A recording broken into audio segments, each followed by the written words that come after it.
ஒது செய்யும் பொழுது பிஸ்மில்லாஹிர் ரஹ்மானிர் ரஹீம் என்று சொல்லி கைகளை முதலில் கழுவுகிறான். ரசூலுல்லாஹி ஸல்லல்லாஹு அலைஹி வஸல்லம் அவன் கை கழுவுவது தொழுகைக்கு ஒரு தூய்மையான ஒரு காரியத்தை தொழுகைக்காக வேண்டி செய்கிறான் என்று சொல்லவில்லை. கைகளை கழுவும் பொழுது அத்தோடு சேர்த்து கையினால் செய்த பாவம் களையப்படுகிறது. முகத்தை கழுவுகிறான். கண்ணின் மூலம் அந்நிய பெண்ணை பார்ப்பது, ஆபாச காட்சிகளை பார்ப்பது, தவறான காரியங்களை பார்ப்பது, கண்ணின் மூலம் செய்த பாவம் மன்னிக்கப்படுகிறது. வாய் கொப்பளிக்கிறான். வாயின் மூலம் கெட்ட கெட்ட தீய பேச்சுக்கள், அல்லாஹ்வுடைய கோபத்தை தட்டி எழுப்பக்கூடிய பேச்சுக்களை பேசியிருந்தால் வாய் செய்த பாவங்கள், அந்த பாவங்கள் கழுவப்படுகிறது. ஒலுவின் மூலம் கைகள், கால்கள், முகம், வாய் பாவம் மன்னிக்கப்படுகிறது. மனிதன் இதை கொண்டுதானே பாவம் செய்கிறான். தொழுகைக்கு வருவதற்கு முன்னதாகவே எல்லா பாவங்களும் மன்னித்து தூய்மையாக தொழுகைக்கு வருகிறான், தூய்மையாக வருகிறான்.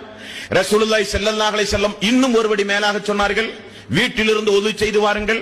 அப்படி வீட்டிலிருந்து ஒது செய்து வந்தால் நீங்கள் எடுத்து வைக்கிற ஒவ்வொரு எட்டுக்கும் ஒரு நன்மை, ஒரு பதவியை அல்லாஹ் உயர்த்துகிறான், ஒரு தீமையை அல்லாஹ் மன்னிக்கிறான். அல்லாஹ்வுடைய ஒரு ஏற்பாட்டை பாருங்கள். சுப்ஹானல்லாஹ். வீட்டிலே இருந்து ஒது செய்து வரும் பொழுது, நடந்து வரும் பொழுது, பள்ளியை நோக்கி வரும் பொழுது ஒரு நன்மை, ஒரு தீமை, ஒரு நன்மை, ஒரு தீமை. எவ்வளவு எட்டு எடுத்து வைக்கிறோமோ நம்முடைய வாழ்வில் செய்த பாவங்கள் மன்னிக்கப்படுகிறது. விசாரணைக்கு கொண்டே வரப்படாது.